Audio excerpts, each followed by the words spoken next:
नमस्कार, न्याय टीवी में आप सभी दर्शकों का स्वागत है। कोर्ट राउंडअप की खबरें अब विस्तार से। दूसरा विषय है अरविंद केजरीवाल जी का ये जो स्कीम है, जो घर घर राशन वाला स्कीम है, उसमें एक बहुत महत्वपूर्ण बात है, उसको बड़ी चतुराई के साथ अरविंद केजरीवाल जी ने छुपा दिया।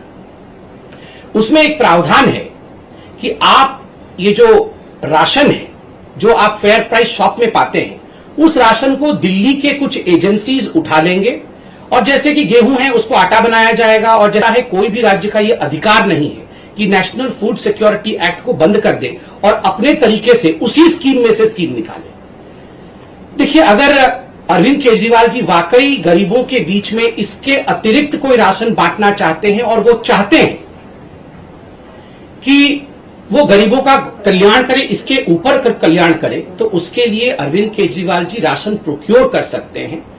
जो केंद्र सरकार देती है उसके अलावा भी राशन खरीद सकते हैं और नोटिफाइड रेट में खरीद सकते हैं। अर्थात जो रेट मैंने आपको कहा, उस रेट के अलावा भी, उस रेट के अलग भी, जिस रेट में बंगाल को मिलेगा, जिस रेट में झारखंड को मिलेगा, जिस रेट में उड़ीसा को मिलेगा, जिस रेट में उत्तर प्रदेश को मिलेगा, उस रेट में भी अनाज खरीद करके वो अलग से अपनी स्कीम चला सकते हैं। वो उसका कोई भी नामांकन रख सकते हैं। इसमें किसी प्रकार की कोई आपत्ति ना तो केंद्र सरकार को होगी, ना तो किसी को आपत्ति होगी। दोनों मिलकर काम कर सकते हैं। मगर जिस प्रकार से वो ये दिखाने की कोशिश कर रहे हैं कि केंद्र उनको उनका स्कीम चलाने नहीं दे रही है, ये गलत है। दूसरा विषय है अरविंद केजरीवाल जी का ये जो स्कीम है, जो घर घर राशन वाला स्कीम है, उसमें एक बहुत महत्वपूर्ण बात है, उसको बड़ी चतुराई के साथ अरविंद केजरीवाल जी ने छुपा दिया। उसमें एक प्रावधान है कि आप ये जो राशन है, जो आप फेयर प्राइस शॉप में पाते हैं, उस राशन को दिल्ली के कुछ एजेंसीज उठा लेंगे और जैसे कि गेहूं है उसको आटा बनाया जाएगा और जैसे चावल है उसकी सफाई की जाएगी और इसके लिए कुछ एक्स्ट्रा चार्ज दिल्ली की सरकार लगाएगी। देखिए, नेशनल फूड सिक्योरिटी एक्ट में कोई भी एक्स्ट्रा चार्ज के विषय में नहीं बताया गया है कि कोई एक्स्ट्रा चार्ज कोई भी राज्य लगा सकती है। जो केंद्र के नियम है, उन्हीं केंद्र के नियम के मुताबिक चलना पड़ेगा। एक्स्ट्रा चार्ज कोई लगा नहीं सकता है। मगर मुझे दुख के साथ कहना पड़ रहा है कि अरविंद केजरीवाल जी ने इस महत्वपूर्ण विषय कि गरीबों से वो कितना एक्स्ट्रा चार्ज लेना चाहते थे, इस विषय को अरविंद केजरीवाल जी बताते नहीं है। इस विषय को अरविंद केजरीवाल जी छुपा देते हैं। और केंद्र सरकार ने स्पष्ट रूप से कहा है कि आप कोई भी केंद्र का जो कानून है, केंद्र का जो स्कीम है, उसमें एक्स्ट्रा चार्ज लगा करके उसे अलग तरीके से राज्य में रख नहीं सकते। तीसरी बात है, देखिए अरविंद केजरीवाल जी, आपने कहा कि आप गरीबों का भला चाहते हैं। One nation one ration card, पूरे राष्ट्र में एक राशन कार्ड हो, इसका प्रावधान केंद्र की सरकार ने किया था। बाकी राज्य इस काम को कर रहे हैं, आगे बढ़ा रहे हैं। मुझे दुख के साथ कहना पड़ रहा है बंधुगण कि दिल्ली की सरकार ने इस विषय को मना कर दिया कि वो one nation one ration card में आगे नहीं बढ़ेंगे और आज उन्होंने इस काम को आगे नहीं बढ़ाया है, जिसके कारण हजारों हजार जो मजदूर होते हैं, जो गरीब होते हैं, जो माइग्रेंट लेबर्स होते हैं, आज वो राशन से वंचित रह रहे हैं। जबकि यह प्रावधान बिना किसी पैसा खर्च के दिल्ली सरकार आराम से कर सकती थी। केंद्र ने इसका सारा प्रायोजन किया हुआ था और केंद्र ने बार बार चेताया है केजरीवाल जी को कि केजरीवाल जी, आप one nation one ration card इसको फॉलो करिए, इसको आप बनाइए। देखिए, अरविंद केजरीवाल जी कह रहे हैं कि वो घर घर जाके राशन देंगे और डोर स्टेप डिलीवरी करेंगे। बंधुगण, ये डोर स्टेप डिलीवरी सही व्यक्ति को हो रहा है कि नहीं, गरीबों के पास ये राशन पहुंच रहा है कि नहीं, ये कैसे मालूम पड़ेगा? उनका कहना है कि हम बायोमेट्रिक सिस्टम के माध्यम से जान जाएंगे कि डोर टू डोर डिलीवरी हो रहा है कि नहीं। हम आपके अंगूठे ले लेंगे, हम आपका कोई ऐसा बायोमेट्रिक निशान लेंगे जिससे कि ये जो हिसाब है कि सही व्यक्तियों तक पहुंच रहा है कि नहीं, वो हिसाब हमारे पास आ जाएगा। मगर यहां केंद्र की सरकार ने अरविंद केजरीवाल जी को रिमाइंड भी किया है और मैं भी बताना चाहूंगा कि एक point of sale EPOS machine होती है। आपने देखा होगा, दुकान में आप जाते हैं तो कई बार उसमें कार्ड स्वाइप होता है। एक मशीन होती है जो इंटरनेट के माध्यम से कनेक्टेड होती है और उसमें जो भी डेटा जाता है, वो डेटा सरकार के उच्च अधिकारियों तक, सरकार के कंट्रोल रूम तक पहुंच जाता है। 2018 के अप्रैल के महीने से अरविंद केजरीवाल जी ने दिल्ली के जो 2000 फेयर प्राइस शॉप है, जहां ये राशन वितरित किए जाते हैं, उन्होंने ये जो POS मशीन है, EPOS मशीन है, जो इंटरनेट के माध्यम से काम करते हैं, उन्हें बंद करवा दिया था और सब कुछ एक हाथ की प्रक्रिया से, एक मैकेनिकल प्रक्रिया से आरंभ कराया था। तो आप बताइए, सही गरीब तक जा रहा है या नहीं? ये राशन उचित व्यक्ति तक जा रहा है या नहीं? ये कैसे मालूम पड़ेगा? राजधानी दिल्ली में 72 लाख परिवारों को लाभान्वित करने वाली घर घर राशन योजना door step delivery operation scheme पर केंद्र द्वारा एक बार फिर से रोक लगाए जाने से दिल्ली सरकार ने ऐतराज जताया है। मुख्यमंत्री जी ने अपील की थी कि जब पिज्जा घर पे पहुंचाया जा सकता है तो गरीब लोगों का राशन भी घर पे पहुंचाया जा सकता है। इसलिए प्रधानमंत्री जी से अपील की थी कि दिल्ली सरकार की इस योजना को मत रोकिए। लेकिन इसके जवाब में मुख्यमंत्री जी की अपील के थोड़ी देर बाद ही भारतीय जनता पार्टी के नेता संबित पात्रा जी ने प्रेस कॉन्फ्रेंस की। मुझे उम्मीद थी कि शायद मुख्यमंत्री जी की अपील का उन पर असर पड़ा होगा और शायद भारतीय जनता पार्टी को लगा होगा कि हां, बात सही है। अगर पिज्जा घर पे पहुंच सकता है तो गरीब लोगों का राशन भी उनके घर पर पहुंचाने में कोई हर्ज नहीं है। गरीब लोगों के घर पे अगर आटा पहुंच जाएगा, उनके डोर पे पहुंच जाएगा, उसकी चोरी नहीं होगी तो अच्छी बात है। मुझे लगा कि शायद संबित पात्रा जी ये बोल रहे होंगे। मैंने उनकी पूरी पीसी बहुत ध्यान से सुनी। उन्होंने पूरी प्रेस कॉन्फ्रेंस में राशन की चोरी का जिक्र नहीं किया। उन्होंने पूरी प्रेस कॉन्फ्रेंस में यह नहीं बताया कि 80, उन्होंने ये तो बोला 80 करोड़ लोगों को राशन मिलता है, लेकिन 80 करोड़ लोग इस देश के जो झेल रहे हैं, राशन मिलता नहीं है, चोरी होता है, समय पे नहीं आता, दुकानें बंद मिलती हैं, तो वो कैसे दूर हो सकता है, उस पर नहीं बोले। राशन की चोरी रोकने में दिलचस्पी नहीं है उनकी, अरविंद केजरीवाल जी को गाली देने में दिलचस्पी है। उन्होंने अपनी पूरी प्रेस कॉन्फ्रेंस में खूब गाली गलौज की अरविंद केजरीवाल जी के लिए। उनको उनकी गालियां मुबारक, भारतीय जनता पार्टी को उनकी गालियां मुबारक। दो चीजें उन्होंने कही। पहला तो उनकी गालियों गलौज पे मैं कुछ नहीं कहना चाहता, जो वो गाली देते हैं, जो उनके संस्कार है वो करते रहें, लेकिन door to door delivery, door step delivery of ration, गरीब लोगों के राशन की डोर स्टेप डिलीवरी पे उन्होंने दो चीजें कही। मैंने उनकी प्रेस कॉन्फ्रेंस में सुना। उनका कहना है कि जो व्यवस्था चल रही है वो ठीक है, वो तो ऐसे ही चलेगी। मतलब वो कहना चाह रहे हैं कि जो देश में 80 करोड़ लोगों के राशन की चोरी हो रही है, उसकी तरफ आम आदमी पार्टी, केजरीवाल सरकार आंख उठा के ना देखे। वो चोरी तो भारतीय जनता पार्टी ऐसे ही करती रहेगी। उनका कहना है कि 70 साल कांग्रेस ने वो चोरी की थी और अब भारतीय जनता पार्टी को मौका मिला है सत्ता में आके सत्ता चलाने का, तो अब भारतीय जनता पार्टी भी गरीब के लोगों के राशन की चोरी इसी तरह से करती रहेगी। वो उसमें कोई करेक्शन बर्दाश्त नहीं करेंगे। जैसे चोरी चल रही है वैसे राशन की चोरी चलती रहे, उन्होंने साफ साफ कहा है। उसकी तरफ कोई आंख उठा के ना देखे, उस चोरी में कोई उनको रोकने की कोशिश ना करे, नहीं तो वो गाली गलौज पे उतर आएंगे, नहीं तो वो अब बुरा भला कहने लगेंगे। दूसरा उन्होंने कहा कि हम एक्स्ट्रा चार्ज लगाना चाहते हैं, हम एक्स्ट्रा चार्ज लगा के कमाई करना चाहते हैं।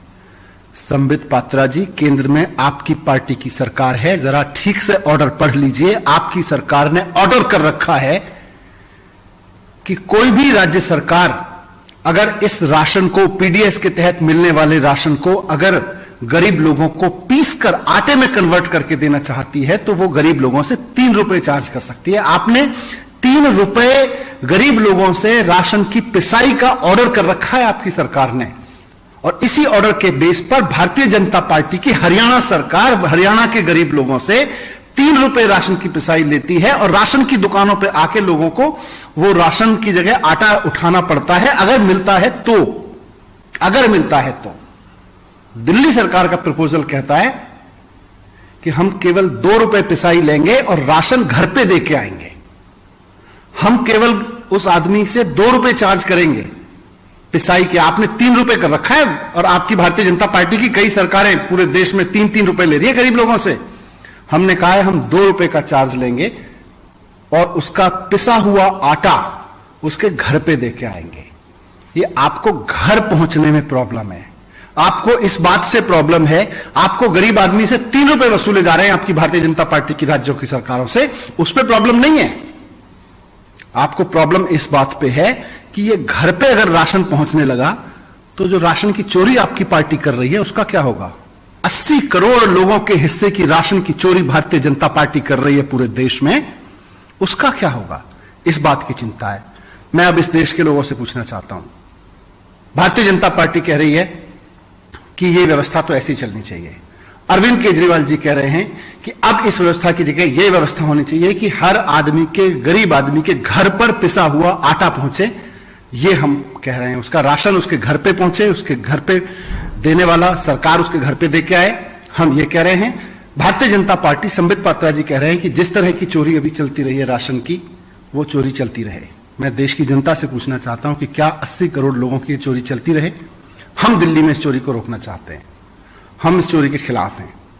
संबित पात्रा जी ने बाकी गाली गलौज की है, मैं उसके बारे में कुछ नहीं कहता, वो संस्कार हमारे नहीं है, हमारी पार्टी के नहीं है, हमारे नहीं है कि हम गाली गलौज की भाषा इस्तेमाल करें। दिल्ली के मुख्यमंत्री अरविंद केजरीवाल ने रविवार को कहा कि दिल्ली में इस हफ्ते से घर घर राशन पहुंचाने की योजना शुरू होने वाली थी। इसको लेकर सारी तैयारियां हो चुकी थी, मगर केंद्र सरकार द्वारा 2 दिन पहले इसे रोक दिया गया। केंद्र का दावा है कि हमने मंजूरी नहीं ली, हमने एक बार नहीं बल्कि 5 बार मंजूरी ली है। कानूनी तौर पर हमें केंद्र की मंजूरी की जरूरत नहीं है, लेकिन हमने शिष्टाचार के चलते ऐसा किया। राशन की होम डिलीवरी क्यों नहीं होनी चाहिए? आप राशन माफिया के साथ खड़े होंगे तो गरीबों के साथ कौन खड़ा होगा? उन 70 लाख गरीबों का क्या होगा जिनके राशन या राशन माफिया चोरी कर लेते हैं? आज मैं बेहद व्यथित हूं और मैं सीधे आपसे बात करना चाहता हूं। अगर मुझसे कोई हिमाकत हो जाए, कोई भूल हो जाए तो मुझे माफ कर दीजिएगा। दिल्ली में अगले हफ्ते से घर घर राशन पहुंचाने का काम शुरू होने वाला था। मतलब अब एक गरीब आदमी को राशन लेने राशन की दुकान पे धक्के नहीं खाने पड़ते, बल्कि सरकार बढ़िया तरीके से अच्छे राशन पैक करके उसके घर भिजवाती। सारी तैयारी हो चुकी थी, टेंडर हो चुके थे, सारी तैयारी हो चुकी थी। बस अगले हफ्ते से ये शुरू होने वाला था, ये क्रांतिकारी कदम होने वाला था। और अचानक आपने 2 दिन पहले इसको रोक दिया। क्यों सर? आपने ऐसा क्यों किया? पिछले 75 साल से इस देश की गरीब जनता राशन माफिया का शिकार होती आई है। पिछले 75 सालों से हर महीने फाइलों में जनता के नाम का राशन जारी होता है, पर उनको मिलता नहीं है। अधिकांश राशन चोरी हो जाता है। ये राशन माफिया बहुत ताकतवर है सर, बहुत ताकतवर। आज से 17 साल पहले मैंने इस माफिया के खिलाफ आवाज उठाई थी, इस माफिया को ललकारने की हिम्मत की थी। तब मैं दिल्ली की झुग्गियों में, एनजीओ में काम किया करता था। उन झुग्गियों में गरीबों को उनका राशन नहीं मिलता था, उनका राशन चोरी हो जाता था। तब हमने हिम्मत की गरीब लोगों को उनका राशन दिलवाने की। नतीजन हम पर 7 बार खतरनाक हमले हुए और एक बार तो इन लोगों ने हमारी एक बहन का गला काट दिया, लेकिन भगवान के दया से वो बच गई उस वक्त। तब मैंने कसम खाई थी कि इस व्यवस्था को अपने जीवन में कभी ना कभी जरूर ठीक करूंगा। तब तो दूर दूर तक सपने में भी नहीं सोचा था कि एक दिन दिल्ली का सीएम बन जाऊंगा। पर कहते हैं ना कि जब आप निस्वार्थ भाव से कोई संकल्प करते हैं तो ऊपर वाला भी अपने तरीके से आपका संकल्प पूरा करने में मदद करता है। इस ब्रह्मांड की सारी शक्तियां आपकी मदद करती हैं।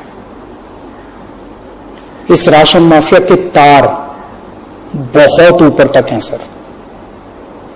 75 साल में आज तक कोई सरकार इस माफिया को खत्म करने की हिम्मत नहीं कर पाई। दिल्ली में पहली बार एक सरकार आई है जिसने ये हिम्मत दिखाई है। अगर ये घर घर राशन व्यवस्था लागू हो जाती ना सर, ये राशन माफिया खत्म हो जाता। पर देखिए ये राशन माफिया कितना ताकतवर निकला। दिल्ली में ये योजना अगले हफ्ते से लागू होने वाली थी और 1 हफ्ता पहले इन्होंने इसको खारिज करवा दिया। ये कह के हमारी स्कीम खारिज की है कि हमने केंद्र सरकार से इसकी अप्रूवल नहीं ली, ये गलत है सर।